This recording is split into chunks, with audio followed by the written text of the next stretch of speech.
गज और ग्राह्य। मेरा ये दृष्टिकोण है कि श्रीमद् भागवत में गज ग्रा चरित्र हमारे जीवन की सत्य घटना है। अगर कहीं वास्तविकता झलकती है, कहीं सत्यता का बोध हो रहा है, तो गज ग्रा चरित्र में गज जीव है, ग्रह काल है, तालाबी संसार है, परिवार हमारे आपके साथ है। क्षण प्रतिक्षण गज रूपी जीव का युद्ध काल से हो रहा है। क्योंकि हमारी आपकी कई बार चर्चा हुई, मृत्युर जन्मदान वीर देहेन से जायते अद्वा कुशकांते व मृत्युर प्राणिनाम ध्रुवा। इस संसार में अगर कुछ ध्रुव शब्द है तो मृत्यु है, अर्थात एक एक क्षण, या ये कह दिया जाए कि हमारा जन्म हुआ है केवल मरने के लिए ही, तो अति संयुक्त नहीं है। जन्म के बाद हमारा एकमात्र लक्ष्य है शमशान घाट तक पहुंचना। जब युद्ध होता है और ये संसार सरोवर में जीव डूबने लगता है, तो जिस तरह हाथी के परिवार के लोगों ने बचाया, उसी तरह हमारे परिवार के लोग भी तो हमें आपको बचाते हैं। लेकिन जब एक एक सारा छूट जाता है और डॉक्टर कह देता है कि अब कोई उम्मीद नहीं, तो परिवार वाले भी साथ छोड़ देते हैं। उस समय हमारा एक सारा होता है श्री हरि नारायण। अगर हमने उसे दिया है फूल पुष्प, गज ने क्या दिया है? पुष्प। पुष्प क्या है? श्रद्धा। कोई कमल का पुष्प नहीं है, श्रद्धा। जब जीवात्मा परमात्मा को श्रद्धा देता है तो भगवान उसे देते हैं सुदर्शन। सुदर्शन का मतलब है माने सुंदर, दर्शन माने देखना। देखो योग शास्त्र में एक सूक्ति है, चित्त वृत्त नियोगा इच्छा योगा। जिसने अपनी चित्त की वृत्ति को जीत लिया है वो योगी है, और योगी कभी मरता नहीं है। योगी कभी मरता नहीं, इसलिए परमात्मा को दीजिए श्रद्धा, वो तुम्हें देगा सुदर्शन। कबीर जी ने हम पर बड़ा सुंदर भाव दिया है, और कबीर जी ने लिखा, हंसा निकल गया पिंजड़े से खाली पड़ी रही तस्वीर। हंसा निकल गया पिंजड़े से खाली पड़ी रही तस्वीर। जब यमदूत लेने को आवे तनिक धरे नहीं धीर। जब यमदूत लेने को आवे तनिक धरे नहीं धीर। मार मार कर प्राण निकाले, मार मार कर प्राण निकाले, जाना पड़े अखीर। हंसा निकल गया पिंजड़े से खाली पड़ी रही तस्वीर। बहुत मनाई देवी देवता, बहुत मनाए वीर। कोई हनुमान जी को मनाता है, कोई दुर्गा जी को मनाता है, कोई शंकर जी को मनाता है, कोई आचार्य जी के पास जाता, प्रभु अपनी बार बचा लीजिए, 108 भागवत करवाएंगे। लेकिन प्यारे याद रखना, ये 108 भागवत कहने वाले ही नहीं बचेंगे, ये आपको बचाएंगे। बहुत मनाए देवी देवता, बहुत मनाए वीर। धन दौलत की कौन चलावे, धन दौलत की कौन चलावे, संग न जाए शरीर। हंसा निकल गया पिंजड़े से खाली पड़ी रही तस्वीर। अब जरा देखना परिवार के लोग क्या करते हैं। राजे, जिसके लिए तुमने धर्म किया, धर्म किया, न्याय अन्याय किया, पाप और पुण्य किया, जिसे अपने जीवन के अनमोल रत्न आपने दे दिए, वो परिवार के लोग क्या करते हैं, कोई रोवे, कोई मलमल धोवे, कोई उड़ावे चीर। कोई रोता है, कोई नहलाता है, कोई कफन लाता है और कहता भैया बचेंगे थोड़ी, जल्दी तैयारी करनी। कोई रोवे, कोई मलमल धोवे, कोई उड़ावे चीर। अंत समय कोई काम न आवे, अंत समय कोई काम न आवे, जाना पड़े अधीर। हंसा निकल गया पिंजरे से, खाली पड़ी रही तस्वीर। चार जने मिल घाट उठावे, ले गए मरघट तीर। चार जने मिल घाट उठावे, ले गए मरघट तीर। अब बार बूर कोई ला कर डालो, बार बूर कोई ला कर डालो, कह गए दास कबीर। हंसा निकल गया पिंजरे से, खाली पड़ी रही तस्वीर। जब हंस रूपी जीव शरीर से निकल जाता है तो क्या ये फोटो बदल जाती है कि हाथ कान नाक पांव सब यही रहते हैं? लेकिन इसके बाद कोई कहता है कि हमारे पिता है, कोई कहता मेरा भाई है, कोई कहता है कि पिताजी को बाहर निकालो या माता जी को बाहर निकालो, भाई को बाहर नहीं। लोग कहते मिट्टी हो गई, मिट्टी को बाहर निकालो। इसका मतलब ये शरीर मिट्टी ही है। इसमें अनमोल धन क्या है? श्वास, जो हम आप साधारण स्थिति में 24 घंटे में 21,600 कमा रहे हैं। क्यों ना एक एक श्वास में भगवान को दीजिए श्रद्धा, और जब हर श्वास में तुम्हारी होगी श्रद्धा तो वो तुम्हें देगा सुदर्शन। क्योंकि शरीर में जानते हैं आप, सबसे पहले कौन सा अंग खराब होता है? आंख। सबसे पहले अगर शरीर का कोई अंग खराब होगा तो आंख, और जब आंख खराब हो जाएगी तो कान खराब कर देंगे। फिर ना उसे अच्छा दिखाई पड़ेगा और ना अच्छा सुनाई पड़ेगा। और जब अच्छा देखेगा नहीं, अच्छा सुनेगा नहीं, तो उसका बिगड़ जाएगा मन, मन से बिगड़ जाएगा विचार, विचार से बिगड़ेगा जीवन, जीवन से बिगड़ जाएगी सारी व्यवस्थाएं। और जब जीवन बिगड़ जाएगा तो अंत समय बिगड़ जाएगा, और जिसका अंत बिगड़ गया समझो उसका सब कुछ बिगड़ गया। इसलिए चित्त वृत्ति होगा, इत्साई होगा। अगर सुदर्शन आपको परमात्मा से, अब उसके लक्षण भी तो होंगे।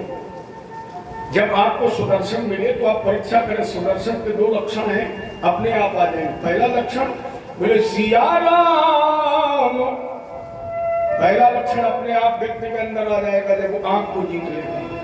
सिया राम मैं सब जग जानी, और करूं प्रणाम जोर जुग पानी।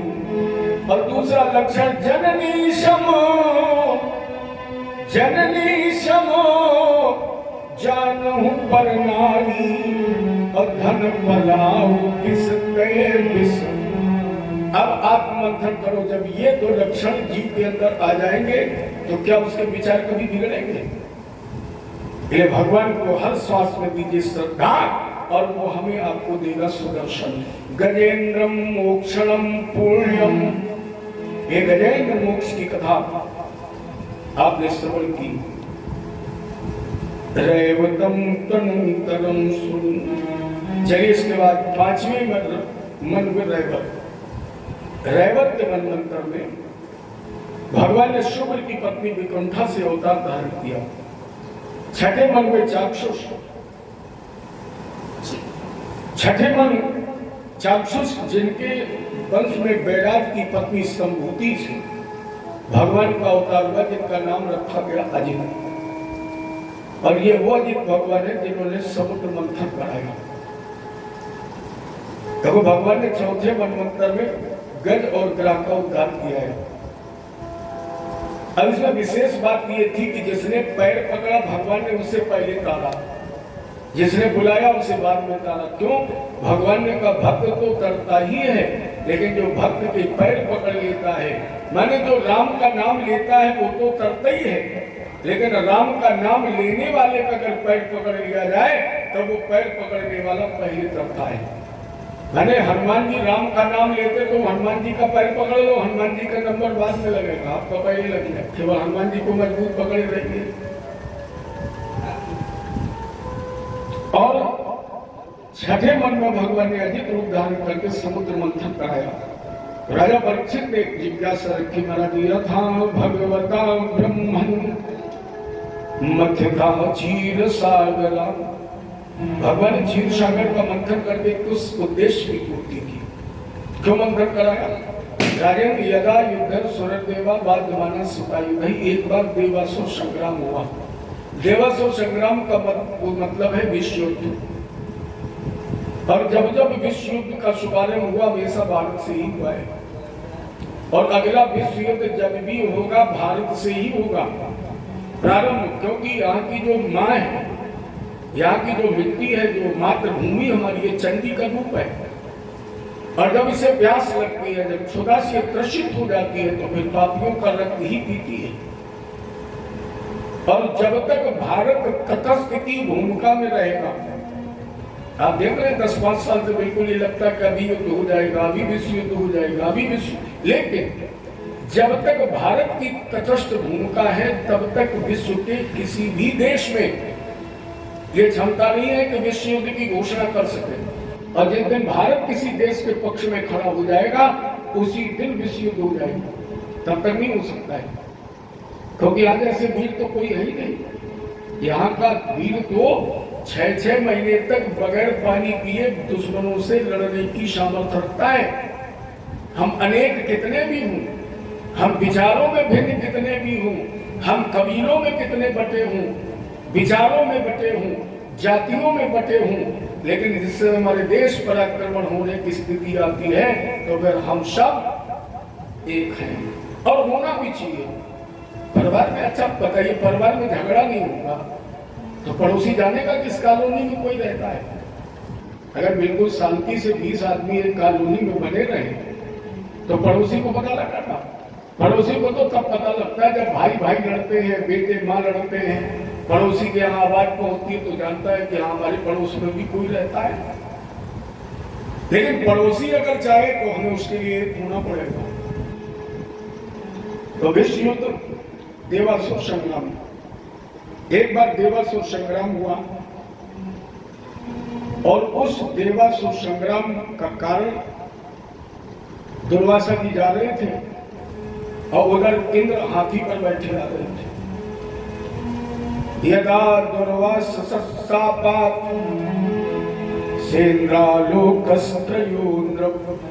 दुर्वासा जी ने देखा देवेंद्र आ रहे तो माल्यार्पण कर दिया, और इंद्र ने वो माला उतारी जमीन पर डाल दी।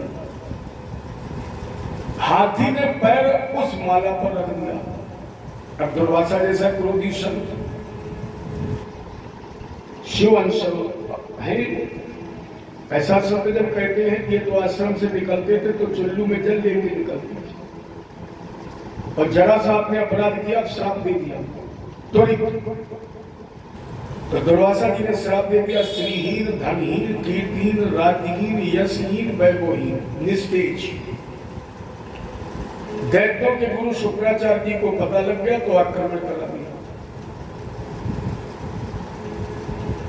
दुर्वासा जी के श्राप से इंद्र हार गए, इधर उधर कंदराओं में छुपे हुए श्री नारायण की शरण में गए, प्रार्थना की प्रभु अब प्रियम सत्य मनंत माध्यम अगुहाशयम निष्कलम प्रतिप्रियम मनोग्रियानम वज्षा निरुक्तम और नमामहे देव परम वरेण्यम। निर्बाध तर्क रहित वेदों में श्रेष्ठ प्रभु हम आपको प्रणाम करते हैं। त्राहिमाम उस समय गगन गिरा हुई, हंत ब्रह्म न हो शंभो हे देवा मम भाषितम, हे ब्रह्मा, हे शंकर, हे देवताओं, सुनो जो मैं कह रहा हूं। क्योंकि बिन वाणी वक्ता बड़ जोगी, बगैर वाणी के बोलता है। ये कहा तुम लोग सुनिए। सुनता महिता सर्वी सेवो या यथा शुरा मंथानम मंगलम कृत्वा नेत्रम कृत्वा तुवा सुखी।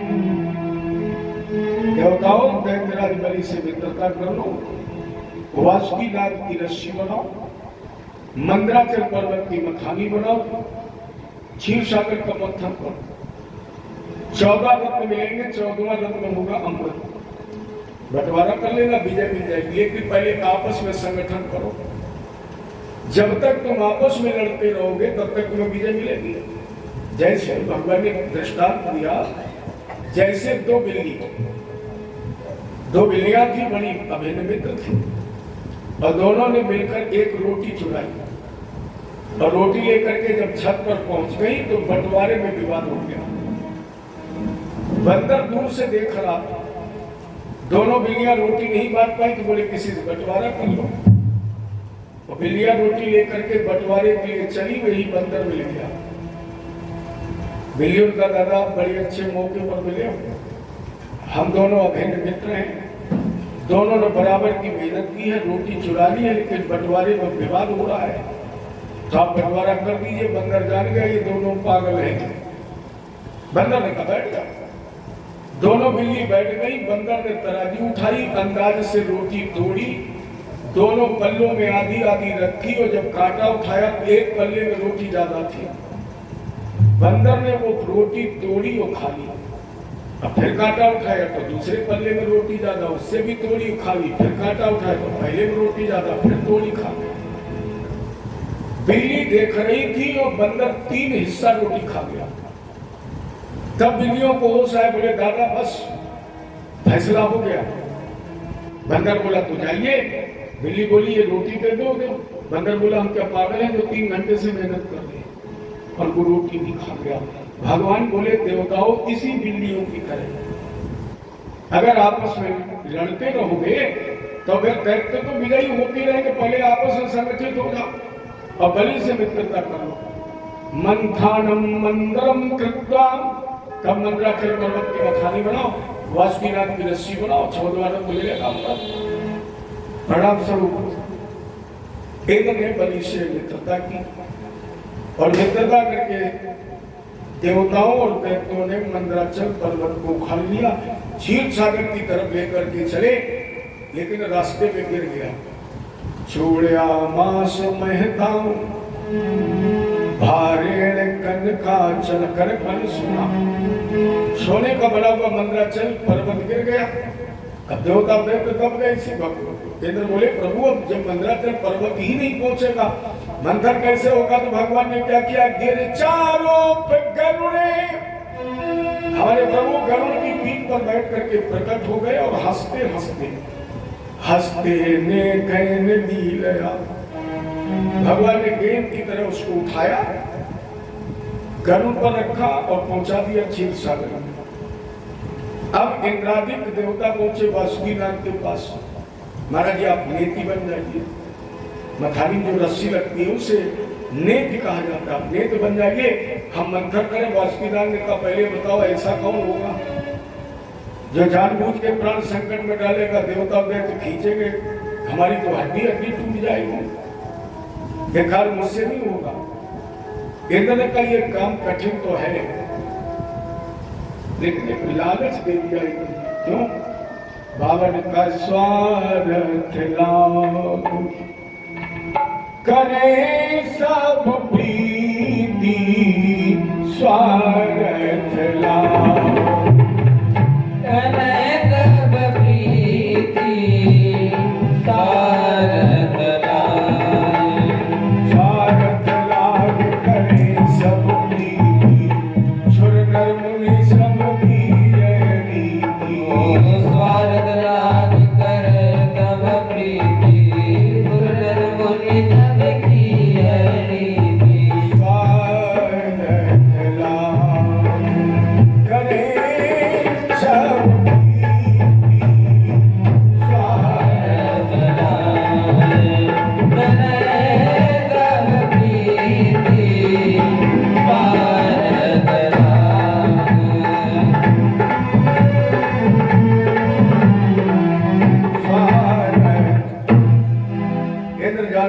सभी स्वार्थ से प्रेम करते हैं।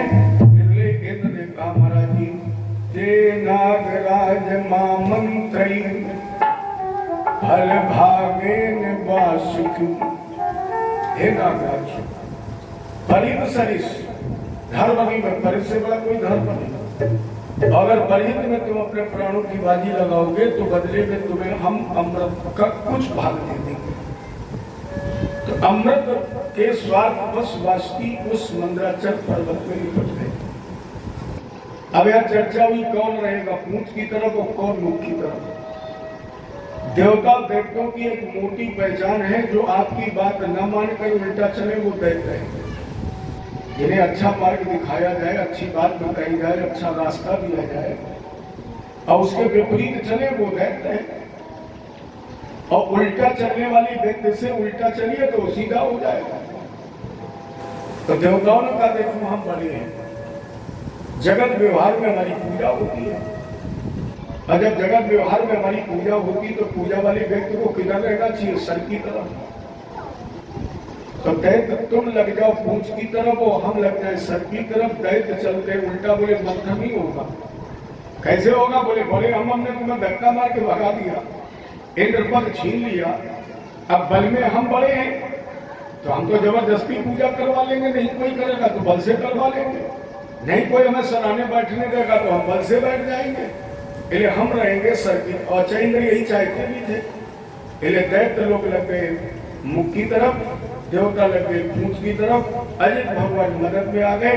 जैसे मंथन प्रारंभ हुआ तो ये मंदराचल पर्वत धसकने लगा, और जैसे पर्वत धसकने लगा तो कृत्वा बपू का छप अद्भुतम महत्। भगवान ने उस समय क्या किया? अद्भुत स्वरूप कच्छप को बनाया और कच्छप बन करके मंदराचल पर्वत को अपनी पीठ पर उठा लिया। जब वो कच्छप भगवान की। वैसे दैत्यराज बलि एक ऐसा सौभाग्यशाली राजा है इस पृथ्वी पर, जिसके लिए भगवान ने 24 में से 4 अवतार लिए। अकेले बलि के लिए भगवान ने 24 में से 4 अवतार लिए। पहला अवतार अजित का, दूसरा अवतार अभी लिया भगवान ने कच्छप का, तीसरा अवतार भगवान लेंगे आगे चलकर अभी मोहिनी का, और फिर भी जब बलि को हरा नहीं पाएंगे तो चौथा अवतार लेंगे भगवान वामन का। ये 4 अवतार लिए भगवान ने दैत्यराज बलि के लिए। अब कच्छप की पीठ पर मंदराचल पर्वत जैसे घुमाया गया तो आपने देखा होगा कच्छप की पीठ तो बीच में ऊंची होती है, और मखानी को कैसी जगह चाहिए? बीच में खाली हूं तो इधर उधर फिसलने लगा। भगवान बोले विघ्नेश्वर भगवान का पूजन करो, और जैसे उस पर्वत में विघ्नेश्वर भगवान का पूजन किया गया, सारी विघ्ने अपनी चैत्य मान लीजिए, नीचे कच्छप ऊपर विघ्नेश्वर भगवान, दोनों के मध्य में मंदराचल पर्वत दबा। और जैसे मंथन हुआ बड़े वेग से तो सबसे पहला रत्न निकला हलाहल कालकूट नाम का विष। और जैसे हलाहल कालकूट नाम का विष निकला तो जितने भी जंतु ही नहीं, देवता और दैत्य भी बेसुध होने लगे। 3 लोग 14 वनों में इस विष की लपटें व्याप्त हुई। देवताओं ने कहा महाराज जी अमृत तो तब मिलेगा जब इस जहर से ही बचेंगे। भगवान बोले तो चलो यहीं से बंटवारा किया जाए। किसको दिया जाए? भगवान बोले विष वेदो भूत भावन।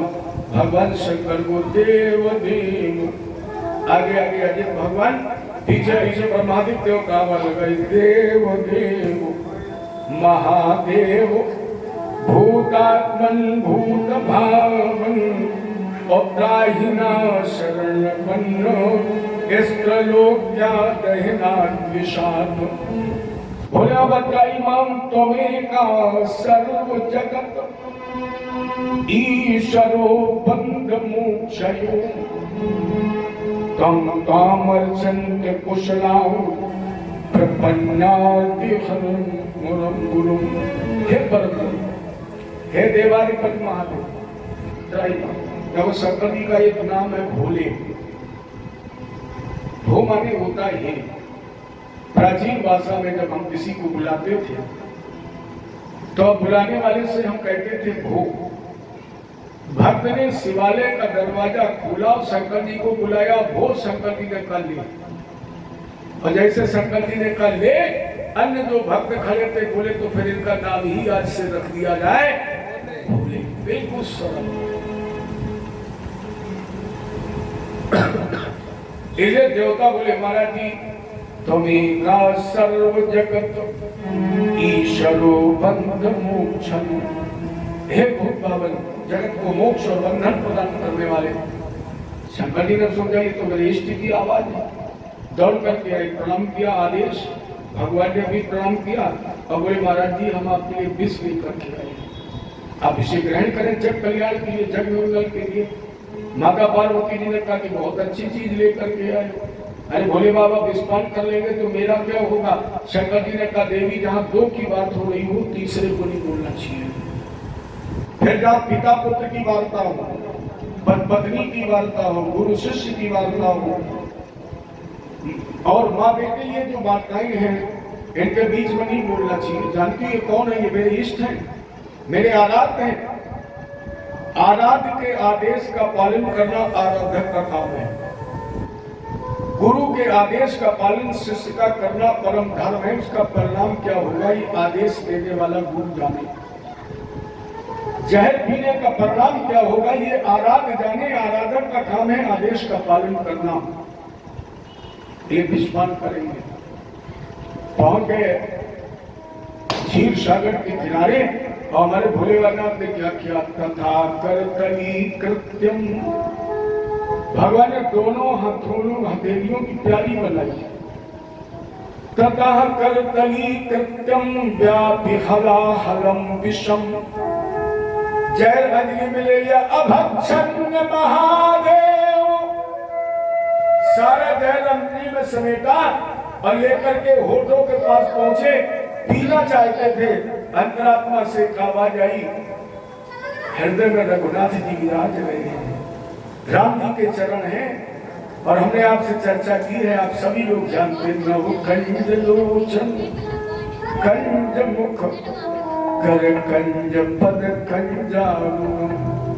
और ये जहर बड़ा विषैला है, बड़ा तीक्ष्ण तीखा है। पता नहीं रघुनाथ जी के चरणों को कितना कष्ट हो। ये शंकर जी ने कहा बेटा ना बाहर रहोगे ना अंदर रहोगे। और राधकार शब्द का उच्चारण किया। रा बोलने में अपने आप मुंह खुलता है। ऊपर से जहर पिया और माँ शब्द का उच्चारण किया। माँ से ऊँट बंद हो गए। एक ही घूंट कंठ में गया और खाली विष का जाम हुआ।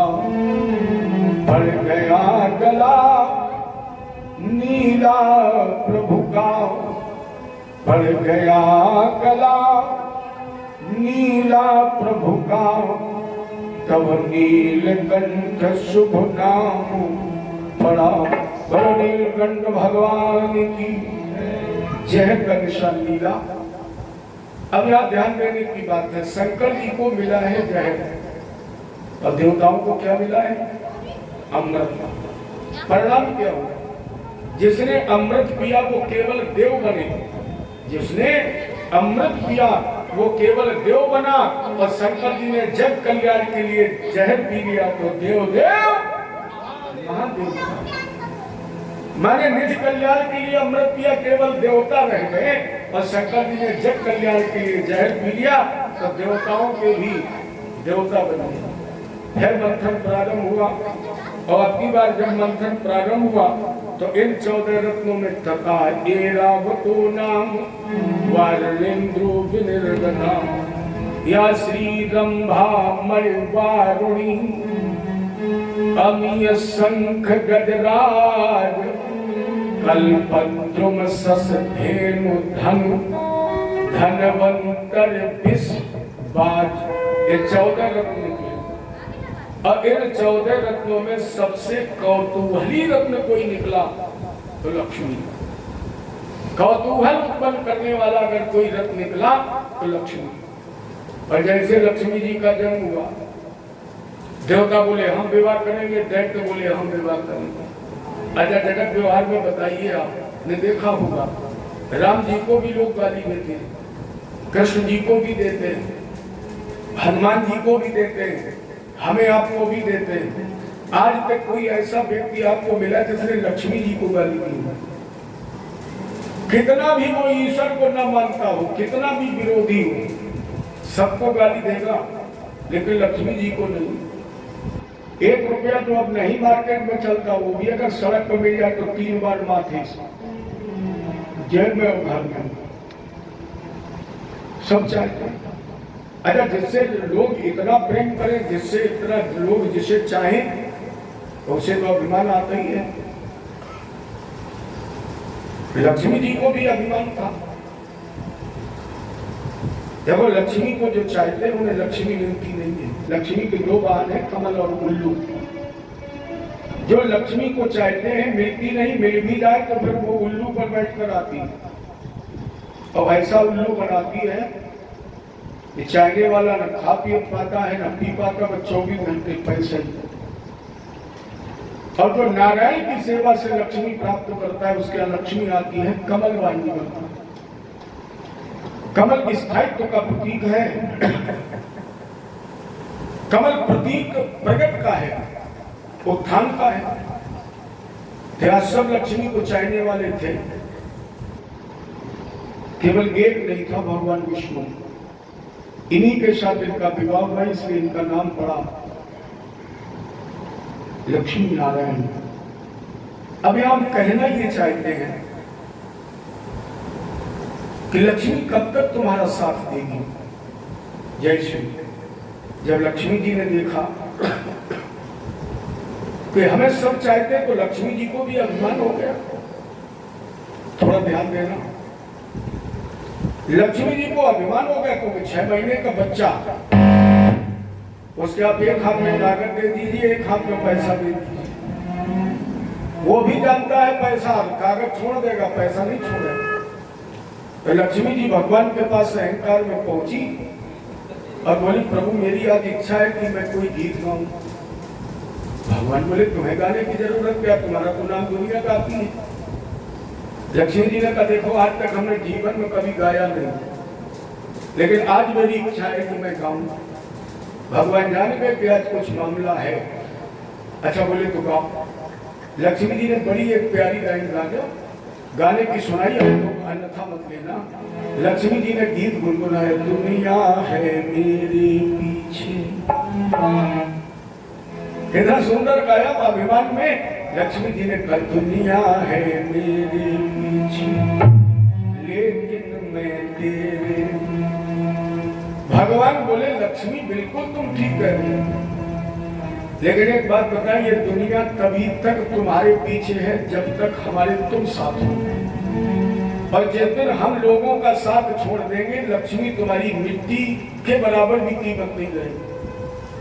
लक्ष्मी जी ने कहा, हम कैसे मान ले। भगवान बोले, भाई हम जबरदस्ती तो किसी को मनवाते नहीं।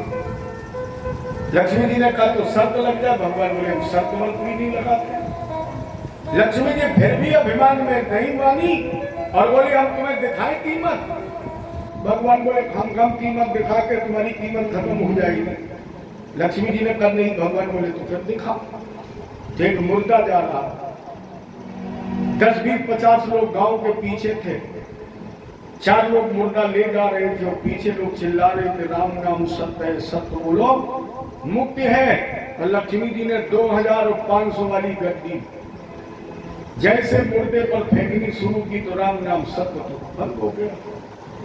लोग पैसा उठाने लगे और जैसे पैसा उठाया, लक्ष्मी जी ने कहा, देखा महाराज है मेरी कीमत। भगवान बोले, देखो। तब तक बुजुर्गों की निगाह पड़ गई। उन्होंने कहा, बच्चों पैसा फेंक दो, क्योंकि मुर्दे पर गिरी हुई वस्तु उठानी नहीं चाहिए, चलो छोड़ दो। तो जो नहीं डालना चाहते थे बेचारे फेंक दी। भगवान बोले, देखो वो पड़ी है कीमत। लक्ष्मी जी ने कहा, महाराज जी ये सैंपल है, अब मेरी कीमत देखिए। लक्ष्मी जी ने कागज वाले तो 2500 वाले खत्म कर दिए। सोना, चांदी, हीरा, जवाहरात और जैसे रत्नों की बरसात प्रारंभ हुई, तो जो मुर्दा लिए जा रहे थे उन्होंने भी मुर्दा किनारे रख दिया। कोई पैंट में भरने लगा, कोई कुर्ता में भरने लगा, कोई धोती में बांधने लगा, कोई अगौछे में बांध रहा। एक व्यक्ति जल्दी में आया था, उसके पास कुछ था नहीं, तो उसने धीरे से सबकी निगाह बचाई, मुर्दे का कफन खींच लिया और कफन में ही बांधने लगा। और जब कफन में बांधने लगा तो लक्ष्मी जी का सर और मान में उठ गया और बोले, देखा महाराज, लोग मुझे कफन में भी बांध रहे। भगवान बोले, बिल्कुल ठीक, तुम्हें दुनिया बांध रही है, लेकिन देवी एक बात बताइए, ये मुर्दा क्यों नहीं बांध रहा है? लक्ष्मी जी ने कहा, ये मर गया है। भगवान बोले, मर गया का मतलब क्या है? लक्ष्मी जी ने कहा, मुझे ये तो पता नहीं है लक्ष्मी के मुर्दा का मतलब क्या है, लेकिन ये मर गया है। भगवान बोले, ये मर नहीं गया है, इसके अंदर से केवल मैं निकल गया हूं, और जब मैं निकल गया तो तू चाहे सोना बन के बरसे और चाहे हीरा बन करके बरसे, इसकी निगाह में तेरी कीमत मिट्टी से भी गई गुजरी है।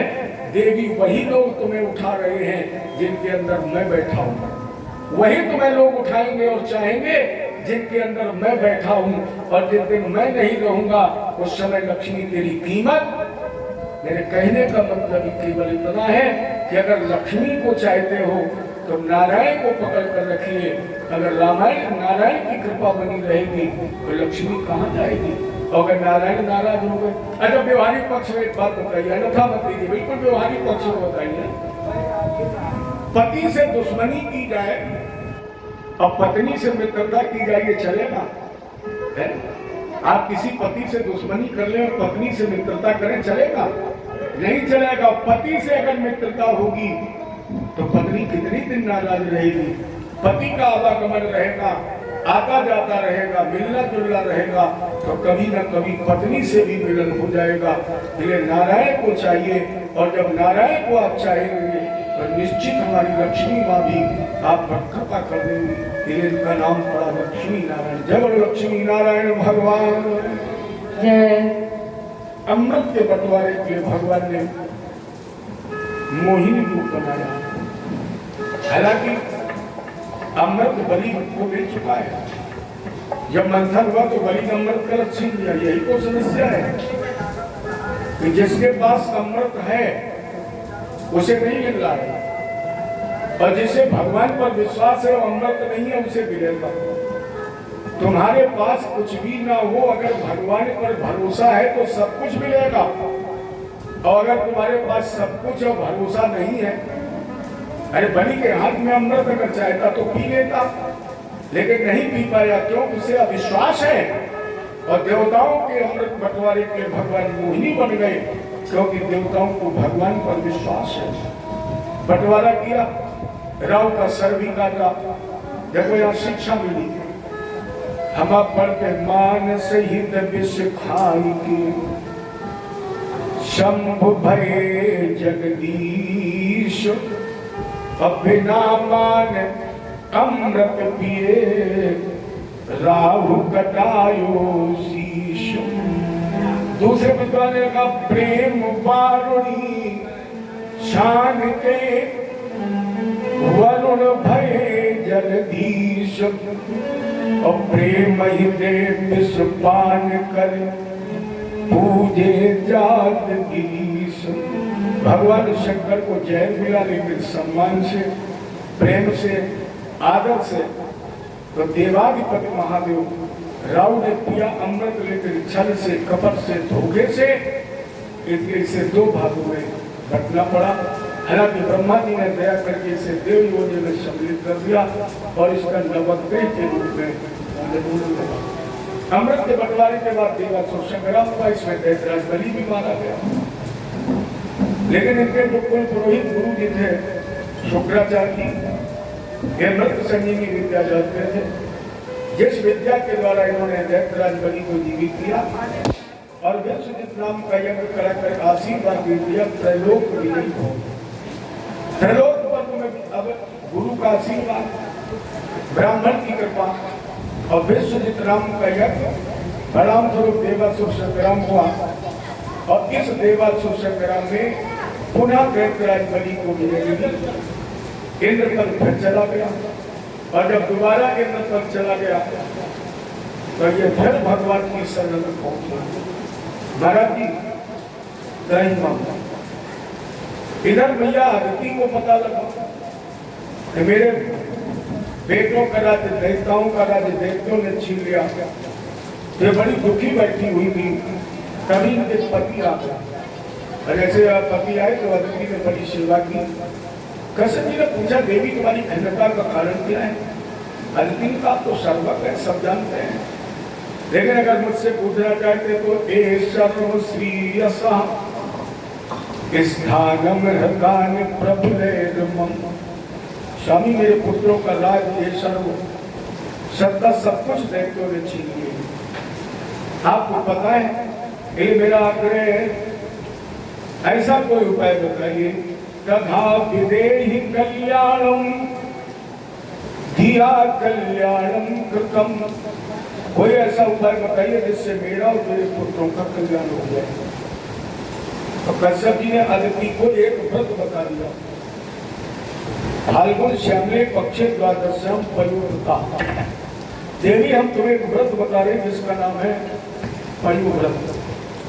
और वो ये व्रत वो स्त्री करती है जिस स्त्री को कुल कल्याण कारक पुत्र की आवश्यकता है, जो भगवत स्वरूप। अब यहाँ एक बात ध्यान देने की है, श्रीमद् भागवत में मैया अदिति ने एक बार व्रत किया, भगवान पुत्र बन गए।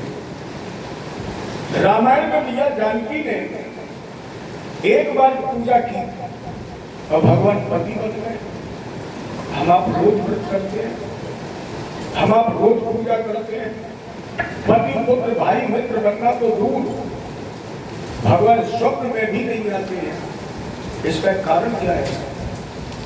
इसका सबसे पहला कारण यह है कि आज तक भक्त ने भगवान से कोई रिश्ता ही नहीं बनाया।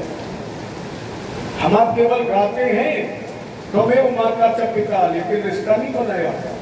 अरे बताए, अगर रिश्ता बनाया होता तो क्या भगवान को भूलते? जैसे बाप बेटे का रिश्ता है, कितना भी विरोध हो जाए, बोलचाल बंद हो जाए, आना जाना बंद हो जाए, लेकिन क्या पिता पुत्र को भूलता है? या पुत्र पिता को भूलता है? आना जाना बोलचाल रिश्ता सब बंद, लेकिन याद तो आती ही है। उसी तरह अगर हमने अपने परमात्मा से रिश्ता बनाया होगा तो भले ही न मिलता, भले ही हमारी बोलचाल न होती, भले ही वो कितनी भी दूर रहता, लेकिन कभी न कभी भक्त को भगवान की याद आती। और जब भक्त को भगवान की याद आती, ये निश्चित है कि भगवान को भी अपने भक्त की याद आती। इसलिए उनसे रिश्ता को बनाइए, माता का बनाइए, पिता का बनाइए, भाई का बनाइए, मित्र का बनाइए, गुरु। अरे कुछ नहीं बना सकते तो भगवान से दुश्मनी का ही रिश्ता बनाइए, दुश्मनी बना लीजिए। लेकिन दुश्मन भी अगर भगवान को बनाना तो नंबर 1 का, तो जो भी रिश्ता परमात्मा से बनाना वो बनाना नंबर 1 का। क्योंकि जब कंस ने भगवान को दुश्मन बनाया, नंबर 1 का कैसा? बोले हर काली चीज में उसे कृष्ण नजर आता। इतना भगवान को दुश्मन मानता था कि हर काली चीज में उसे कृष्ण नजर आता। तो वो परमात्मा का प्रेम से मिलता है तो वो हद से भी मिलता है, वो जिद से भी मिलता है तो दुश्मनी से भी मिलता है। कोई ऐसा रास्ता नहीं है जिस रास्ते से आपको भगवान की प्राप्ति ना हो। जैसे भगवान जनक को मिले प्रेम से, जनक को प्रेम से मिले, तो रावण को भगवान हर्ष से मिले। क्या जितनी वो जानता था? खर दूषण मुँह शम बलवंता,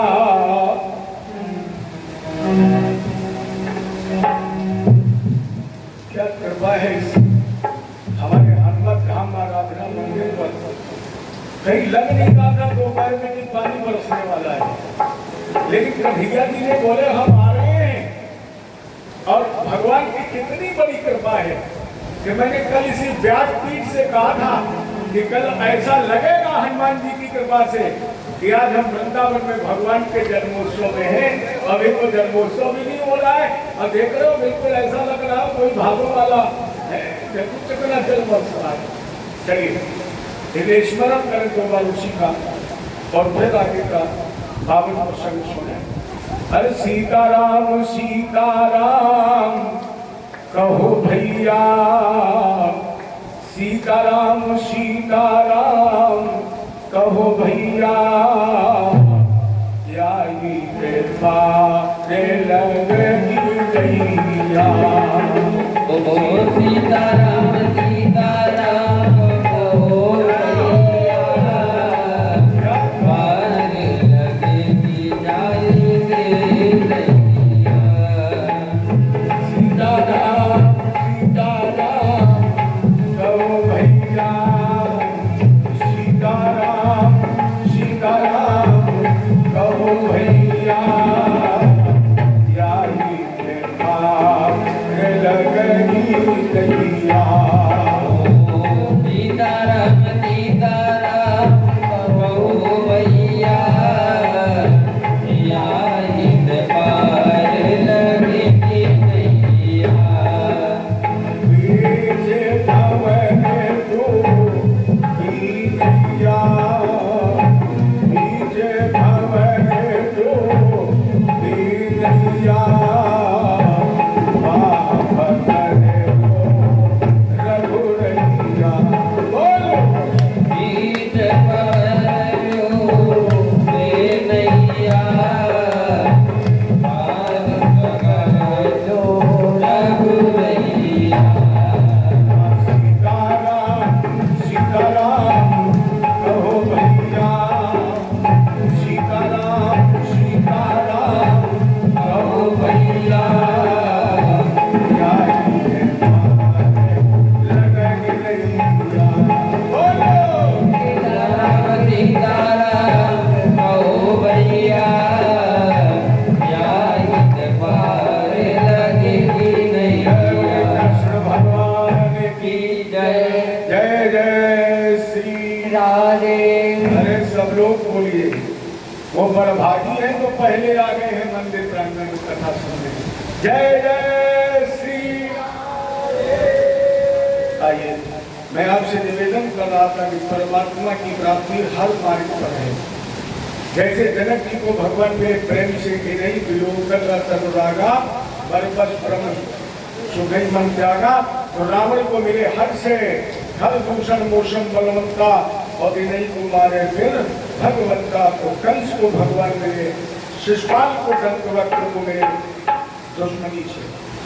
भगवान से कोई रिश्ता बना करके तो देखिए। जानकी जी ने एक बात पूछा कि भगवान कभी बन गए।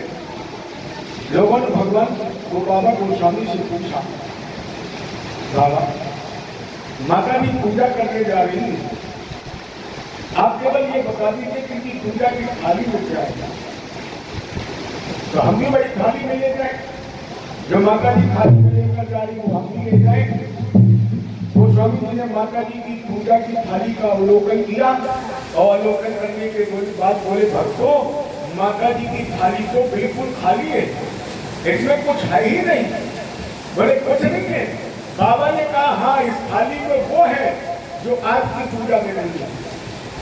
आज की पूजा की थाली में सब कुछ है, बल्कि आचार भी देखता है कि यजमान के अंदर ताकत कितनी, क्षमता कितनी, और जितनी क्षमता होती है उस हिसाब से पूजन की सामग्री भी घटती बढ़ती है। अगर यजमान अरबपति मिल जाए तो फिर हमारी कथा की दक्षिणा भी घटती बढ़ती है। लेकिन माता जी की थाली में वो पूजा की सामग्री है जो घटती है और जो बढ़ती है। आज तो आचार में यजमान में भी कहीं वो चीज रही नहीं। अगर आचार यजमान की हैसियत देखकर पूजन सामग्री लिखता है, दक्षिणा लेता है, तो मेरी समझ में यजमान के हृदय में भी आचार्य के प्रति अब श्रद्धा नहीं रही। अब यजमान में भी आचार्य के प्रति श्रद्धा नहीं रही। आचार्य अगर कहीं कुछ गड़बड़ है और साइकिल लाइकिल से आया तो बेचारा उतर भी नहीं पाता। यजमान घड़ी देख के कहता, क्यों महाराज अब आ रहे हो, ये समय है, बताइए वह श्रद्धा कहाँ है। तो माता जी की थाली में क्या है?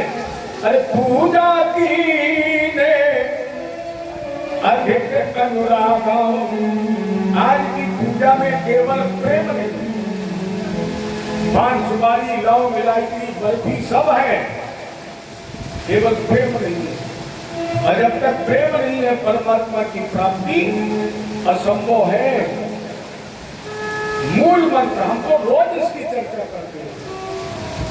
सबसे ऊंची प्रेम सगा, सबसे पवित्र सबसे ऊंचा का रिश्ता है तो प्रेम है। एक महाभारत में प्रसंग है, जैसे में भगवान कृष्ण शांत दूत बन करके गए, दुर्योधन ने 56 प्रकार के व्यंजनों का निर्माण किया, लेकिन भगवान ने निमंत्रण अस्वीकार कर दिया और बोले मुझे तो महात्मा विदुर के घर जाना है। उन विदुर के घर में जिसकी पत्नी विदुरानी को तन ढकने के लिए केवल एक साड़ी थी और विदुरानी जब स्नान करती थी तब वो साड़ी का ये धोकर धूप में सूखने डालती थी, तब तक नहाती थी जब तक साड़ी सूख नहीं जाती। भगवान ने निमंत्रण विदुर का स्वीकार कर लिया, विदुर को राज दरबार में ही छोड़ दिया और भगवान विदुरानी की पर्णकुटी पर पहुंच गए। कुंडी खटखटाई, विदुरानी उस समय स्नान कर रही थी, नहाते नहाते पूछा कौन? भगवान बोले काकी मैं तेरा सांवरिया। और जैसे विदुरानी ने सुना मेरा सांवरिया, काकी भूल गई कि मैं किस स्थिति में हूँ। नहाते नहाते भारी और कुंडी खोलती, उंगली पकड़ ली, आओ सांवरिया। भगवान ने देखा विदुरानी मेरे सामने निर्वस्त्र खड़ी है, तो भगवान कृष्ण ने कंधे से पीताम्बर उतारा और विदुरानी के कट प्रदेश पर फेंक दिया। आज है आई, क्या प्रेम की पराकाष्ठा हो, विदुरानी को तन का स्मरण ही नहीं रहा। क्या प्रेम होना चाहिए कि शिवरी को ज्ञान ही नहीं रहा और झूठे प्रेम मिला नहीं, केवल को ज्ञान ही नहीं रहा कि मैं भगवान को कितनी देर के लिए पैर पर कठौते में खड़ा हूं। आज है आई विदुरे घर पाहुना, आज है आई विदुरे घर पाहुना, आज हरि आई। विदुरे घर पाहुना, आज हरि आई। विदुरे घर पाहुना, आज हरि आई। विदुर नहीं थे घर विदुरानी, आवते थे सारंग पानी। विदुर नहीं घर में विदुरानी, भगवान गंगा वाणी। विदुर नहीं थे घर विदुरानी, आवते थे सारंग पानी। ले पीढ़ा, ले पीढ़ा, बैठावना, मार्ग है आई।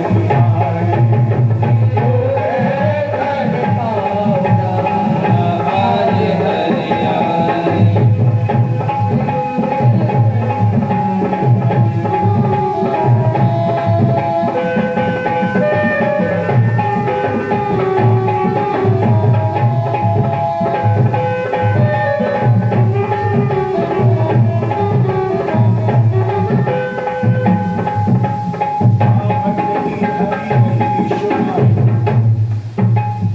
आवत ही हरि हरि सुनायो, काकी मोह को भूख सतायो। आवत ही हरि